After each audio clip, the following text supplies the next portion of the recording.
Oke, kita masih di materi bab 2 tentang klasifikasi makhluk hidup.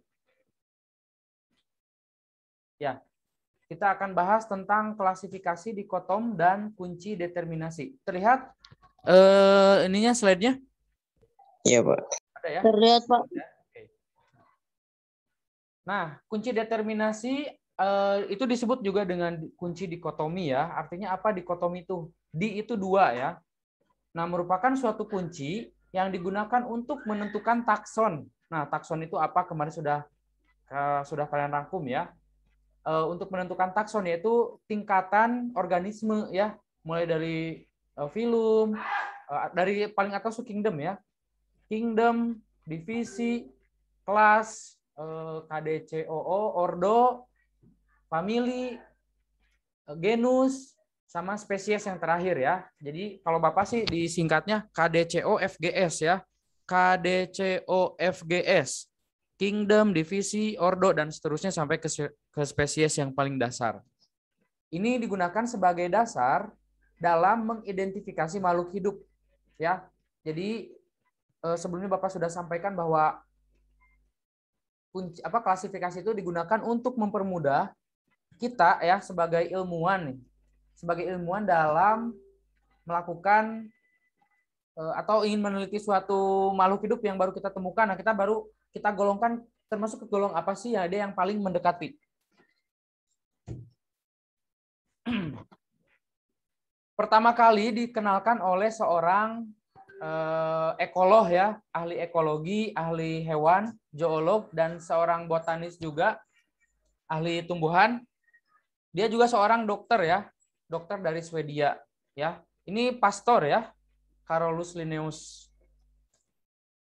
Nah, kemudian, ada yang mau masuk.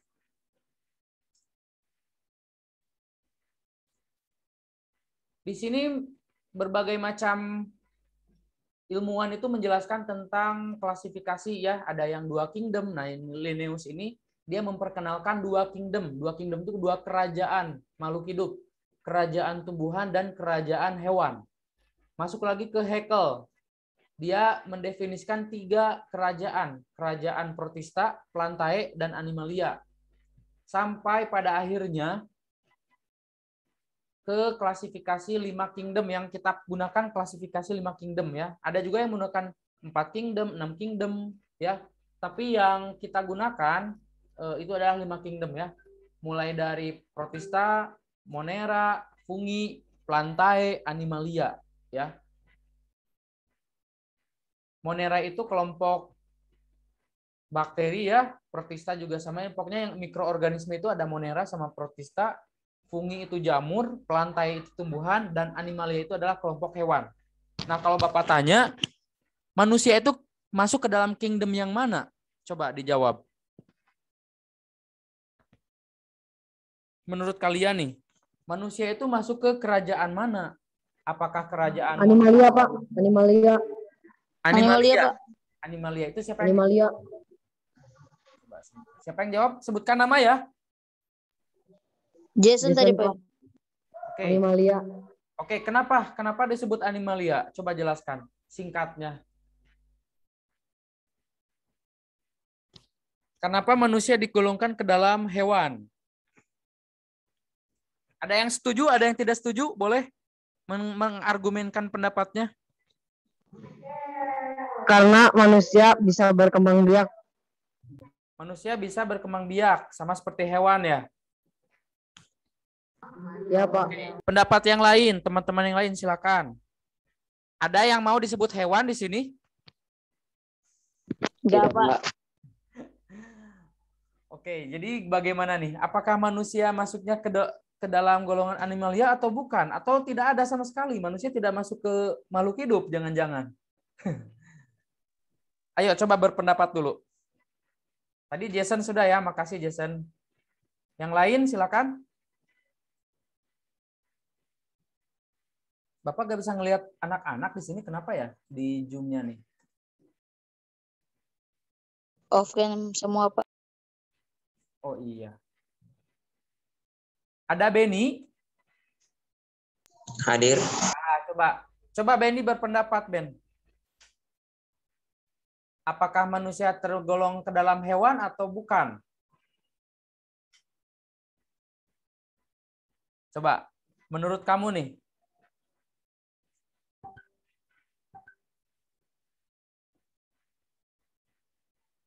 Bisa? Atau harvest deh, harvest boleh.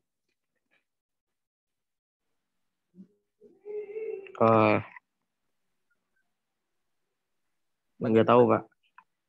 Enggak, menurut kamu manusia itu hewan atau bukan sih? Oh, bukan. Kan. Oke, alasannya? Karena kita lebih pintar dari mereka gitu. Kita lebih pintar dari mereka. Oke. Anjing bisa mencium, atau serigala ya, bisa mencium mangsanya dari jarak beberapa kilometer. Kita nggak bisa seperti itu. Lebih pintar serigala atau manusia? Serigala. Lumba-lumba bisa mencium atau bisa mendeteksi benda dari jarak ratusan kilometer. Kita mah nggak bisa. Lumba-lumba pintar? Pintar. Ah, itu. Gimana dong? Kita lebih spesial. Ayo berpendapat dulu. Kita ini dulu ya, brainwash. Brainstorming maksudnya. Kita berpikir kritis dulu.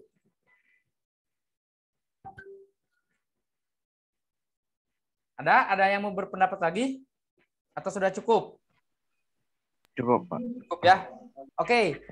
Pendapat Jason betul ya. Manusia itu tergolong ke dalam kelompok hewan. Secara apa? Secara fisik ya. Kita punya mata, kucing juga punya mata. Kita punya kaki, sapi juga punya kaki. Kita makan tumbuhan dan hewan. Hewan juga sama ya, makan tumbuhan dan makan hewan juga. Bedanya kita tidak makan sesama kita ya. Yang paling membedakan juga manusia dan hewan itu adalah apa? Akal budi. Ya, sok kalian main ke BIP nggak pakai baju, nggak mungkin kan? Nggak mungkin. Ya. Kalau kita bawa peliharaan kita, bawa anjing kita jalan-jalan ke taman, mereka nggak pakai baju, ya itu it's okay. Nah itulah yang membedakan manusia dengan hewan, itu adalah secara fisiknya mungkin sama ya, tapi secara akal budi kita berbeda gitu. Walaupun hewan banyak keunggulan dibanding manusia. Manusia juga ada keunggulan juga ya. Jadi semua punya kelebihan dan kekurangan masing-masing gitu. Oke, kita lanjutkan ya. Nah, ini ya 5 kingdom yang kita gunakan ya. Karakteristiknya tentunya berbeda-beda ya. Ada yang berdasarkan selnya, ada yang bersel banyak. Manusia, hewan, tumbuhan itu bersel banyak ya. Sedangkan jamur ada yang bersel satu, ada yang bersel banyak juga. Sedangkan mikroorganisme itu adalah satu sel, ya, berdasarkan kepemilikan sel. Kemudian kepemilikan membran sel. Kalau manusia, hewan, tumbuhan itu memiliki membran sel, ya, membran inti. Sedangkan Protista monera itu tidak memiliki membran inti, ya. Ada yang bersifat autotrof, yaitu autotrof itu artinya bisa memasak makanannya sendiri di dalam tubuhnya sendiri. Yang ada itu cuma satu, makhluk hidup yang memiliki klorofil. Protista dan Plantae itu autotrof ya, ada monera juga ada yang autotrof. Karena apa? Karena ada yang memiliki zat atau zat klorofil ya untuk fotosintesis. Sedangkan manusia, hewan itu adalah heterotrof ya, dan fungi juga heterotrof ya. Dia hanya bisa makan itu dari makhluk hidup yang lain. Kan kita tidak bisa tumbuh buah gitu di tangan kita ya, buah apel gitu, atau daun daun sawi gitu ya tumbuh di tubuh kita, atau jamur, kan enggak ya. Daun telinga doang, daun telinga nggak bisa kita makan. Itu ya artinya autotrof dan heterotrof bedanya. Oke, ini klasifikasi 2 kingdom yang tadi ya, Plantae animalia itu Plantae itu tumbuhan, animalia itu adalah hewan. Yang paling membedakan hewan dan tumbuhan adalah kepemilikan dinding sel dan klorofil ya. Kalau Plantae punya dinding sel, artinya dinding sel itu apa, Pak? Yaitu dinding sel itu bagian kulit terluar tubuhnya yang keras ya, umumnya keras atau lunak ya, yang berserat. Nanti kita lihat ininya ya, bentuknya. Kemudian klorofil memiliki zat hijau daun.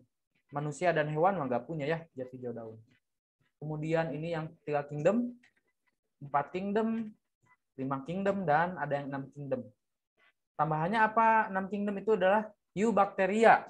Ya, bakterinya dibagi 2 lagi. Tadi kan kelompok Monera itu semua bakteri. Nah, sedangkan menurut Carl dibagi 2 si bakteri itu, ada yang eubacteria, ada yang archaebacteria ya. Tapi pada intinya mah ya sama-sama bakteri sih, makanya kita pakainya yang 5 kingdom ya. Kenapa? Karena ya untuk mempermudah ya.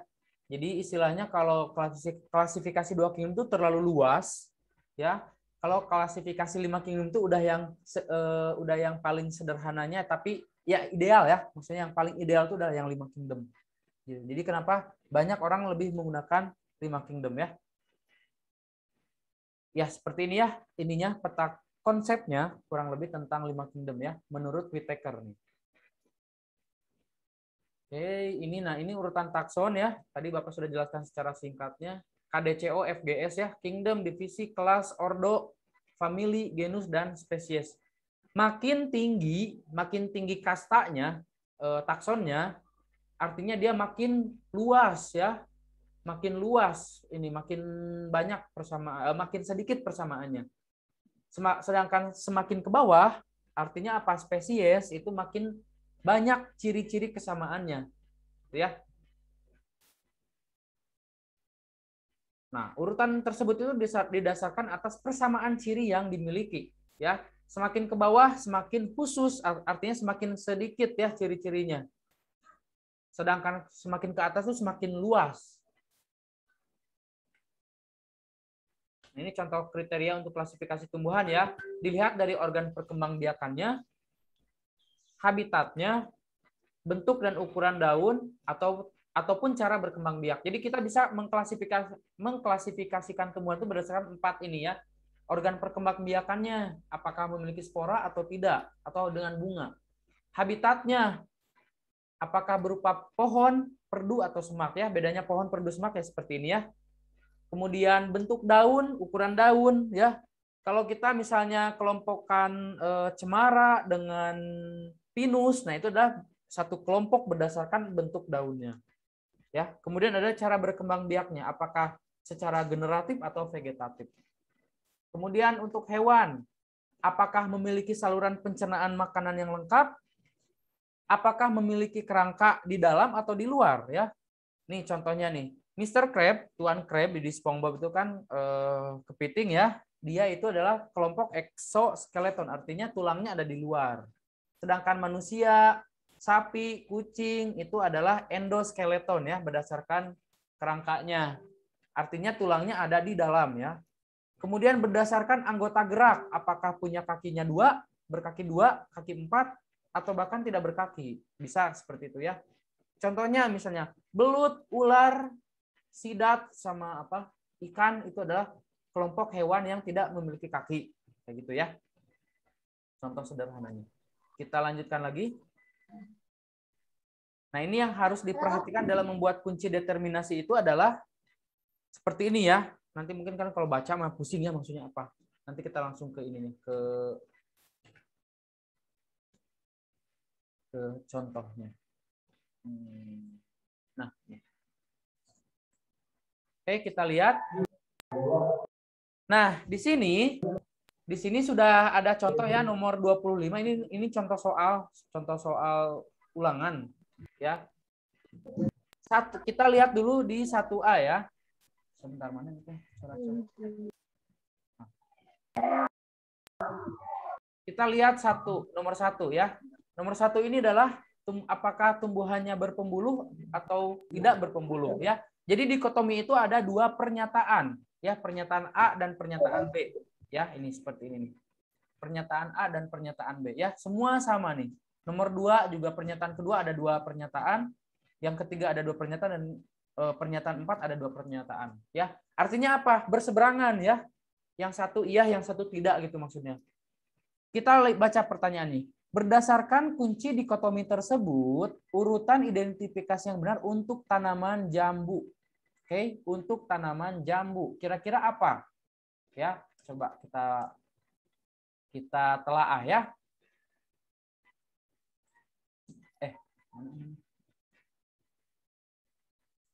Nah, kita telaah. Apakah jambu itu tumbuhan yang berpembuluh atau tidak berpembuluh? Maksudnya berpembuluh itu punya batang yang keras gitu ya. Batang yang keras atau tidak?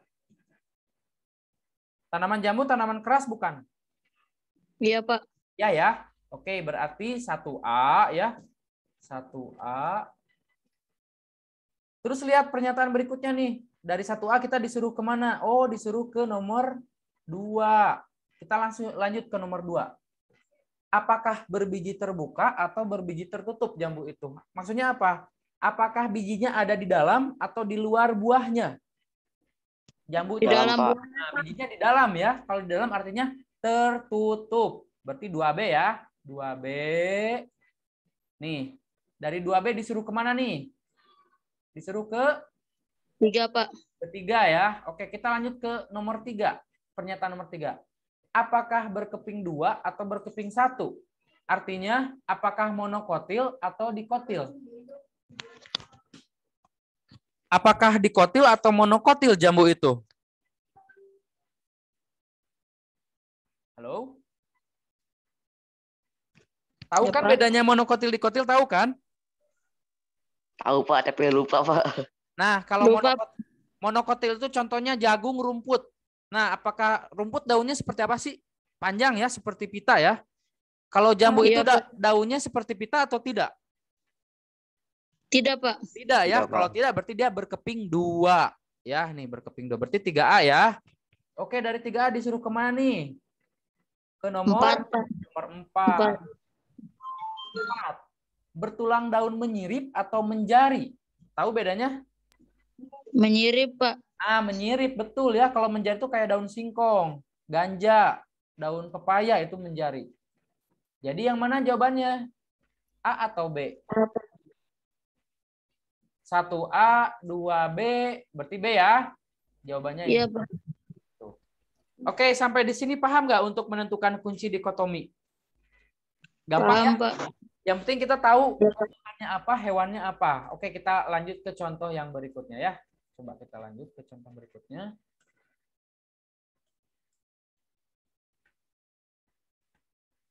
Ini mah sudah ada jawabannya ya. Oke, kita lihat nih. Urutan identifikasi atau kunci dikotomi untuk kadal itu apa? Ya, di sini sudah ada jawabannya ya. Kadal itu adalah bertulang belakang ya. Bertulang belakang nih. Sebentar, mana ini teh? Oke.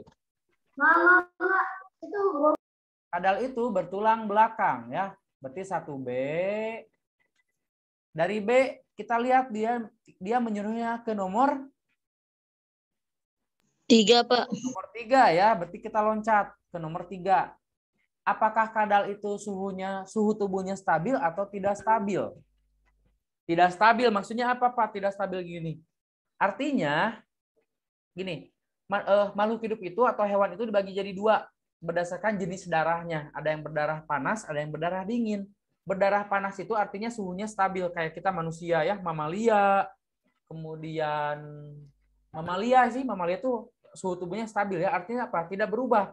Kalau kamu pergi ke Eskimo, ke Jepang lah ya, ke Jepang lagi musim salju, apakah suhu tubuh pas lagi main salju berubah jadi 0 derajat? Tidak, tetap 36, 37 ya. Tapi kalau ikan, katak, reptil ya, ular kayak gitu, jika dia masuk ke suhu tubuh yang rendah, maka suhu tubuhnya akan turun. Ketika dia masuk ke suhu yang panas, maka tubuhnya juga akan ikut panas. Itu artinya ya. Ada istilahnya poikilotermis, ada yang namanya poikilotermis sama Bapak lupa namanya. Homoiotermis.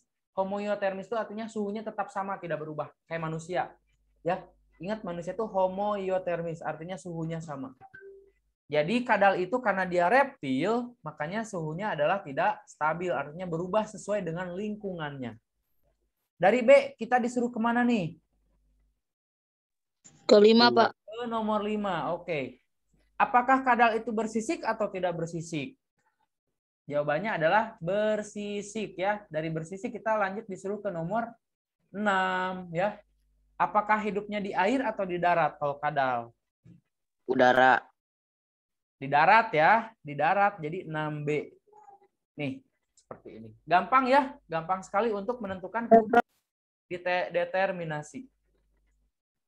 Masih ada contohnya nggak? Kita lihat lagi. Oh, ada ya. Nih, singkong lah contohnya ya. Sudah ada jawabannya juga ya. Oke, sebentar ya.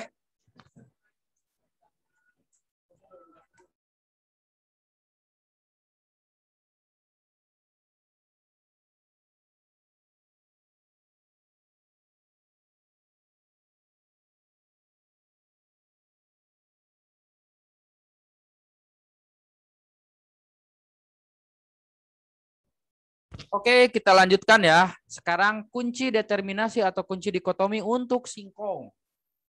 Lihat ya, di sini ada dua pernyataan lagi ya. Singkong itu berpembuluh ya, artinya batangnya keras dan berkambium istilahnya. 1B, dari B kita disuruh ke nomor 2. Bijinya terlindungi oleh daging buah. Betul ya, artinya berbiji tertutup ya. Kemudian dari ini kita disuruh ke nomor selanjutnya ya. Mana nih? 3 ya. Ke nomor 3 ini ada yang kehapus nih nomornya. Singkong itu memiliki berkeping 2 ya, bukan monokotil, dia dikotil. Dari 3B kita disuruh ke nomor 5 langsung. Bertulang daunnya menjari, berarti dia adalah tergolong ke dalam Ephorbiaceae spesiesnya ya. Seperti itu untuk kunci determinasi dari singkong. Nah, ini ya contoh-contoh tanaman ini Maya. Harusnya kita pengamatan. Kita lihat nih. Nah, ini ya bedanya mana monokotil, mana dikotil ya. Kalau monokotil itu seperti ini, padi ya, rumput. Daunnya panjang-panjang nih, kayak samurai, kayak pedang. Sedangkan kalau yang dikotil itu daunnya bermacam variasi ya. Ada yang menjari, menyirip, terus banyak lah ya jenisnya ya.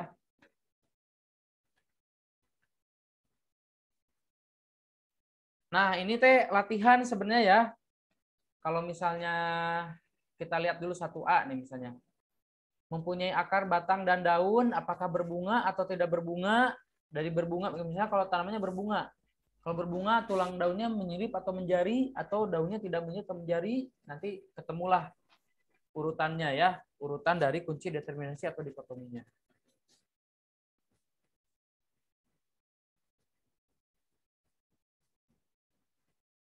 Nah, coba kita lihat dulu nih. Ini juga sama ya. Kalau misalnya, contohnya kucing lah. Sekarang kita kucing ya. Kucing. Pernyataan nomor 1. Apakah hewan tersebut memiliki tulang belakang? Kucing punya tulang belakang tidak? Iya, Pak. Punya Iya, ya? Pak. Punya. Oke. Punya. Berarti lanjut ke 2. kedua ya. Kedua. Apakah hewan itu punya bulu atau tidak punya bulu? Punya, Punya Pak. bulu, Pak. Kucing itu tidak punya bulu loh. Yang punya Hah? bulu, kucing itu tidak punya bulu. Yang punya bulu itu ayam, burung, Rambut. unggas ya, unggas-unggasan itu bulu disebutnya. Kalau anjing, marmut, tikus itu namanya rambut ya, kayak kita rambut ya. Jadi apakah punya bulu atau tidak? Tidak punya, Pak. Ya, tidak punya ya. Nah, kalau tidak berarti disuruh lanjut ke nomor 3. Apakah hewan tersebut memiliki rahang? Punya. Punya ya, Punya. punya rahang. Oke, kalau punya rahang berarti lanjut ke nomor 4. Apakah hewan tersebut memiliki sirip? Tidak. Tidak ya, tidak punya sirip. Lanjut ke nomor 6. Apakah hewan tersebut punya rambut? Punya, Pak. Ya. Punya ya. Nah, berarti si kucing itu adalah kelas mamalia seperti itu ya. Gampang ya? Terbayang ya, terbayang ya. Oke. Ya, kita lanjutkan ke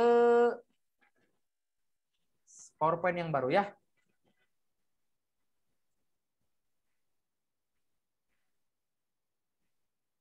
Jadi nanti kalau misalnya ada soal udah bisa ya tentang ini, tentang apa namanya, dikotomi ya. Nah, sekarang Bapak ingin jelaskan tentang cara memberi nama ilmiah ya. Kemarin juga sudah kalian tulis ya materi ini ya. Mana screen-nya?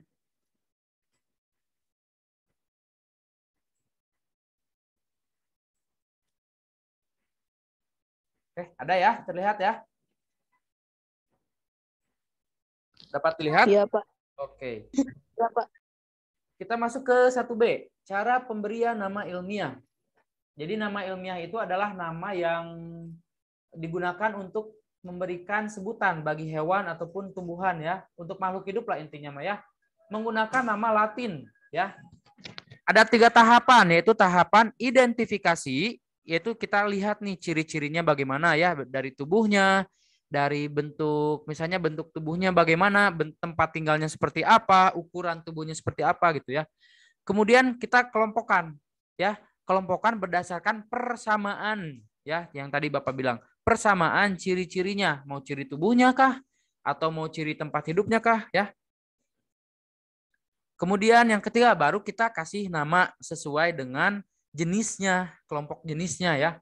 Kecuali kalian misalnya nemukan makhluk hidup yang baru ya, lagi jalan-jalan ke hutan mana gitu ya, tiba-tiba nemukan tumbuhan yang kok tumbuhannya kayak punya lidah gitu ya, atau punya mata, pas dipegang dia refleks terhadap rangsang. Nah, itu kalian bisa kasih nama sendiri ya. Tapi lihat dulu persamaan ciri-cirinya, mungkin dia tergolong ke dalam kelompok apa gitu.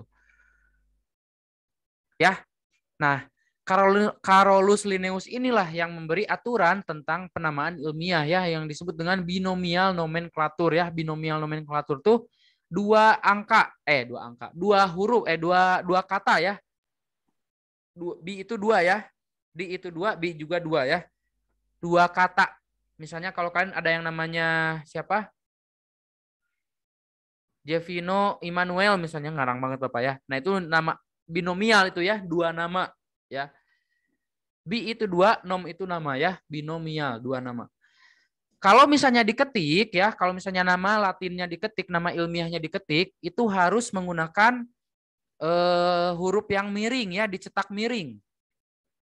Kata pertama itu untuk menunjukkan genus ya, dan diawali dengan huruf kapital ya. Sedangkan kata yang kedua itu untuk menunjukkan spesiesnya, digunakan dengan huruf kecil semua. Ya, contohnya padi ini adalah Oryza sativa, O-nya besar, S-nya kecil, huruf kecil ya. Dan dicetak miring atau italik. Kalau misalnya kita menggunakan tulis tangan ya, misalnya kita zaman dulu kan belum ada ketikan ya. Mesin tik juga belum ada yang miring. Jadi menggunakan garis bawah ya, Oryza sativa.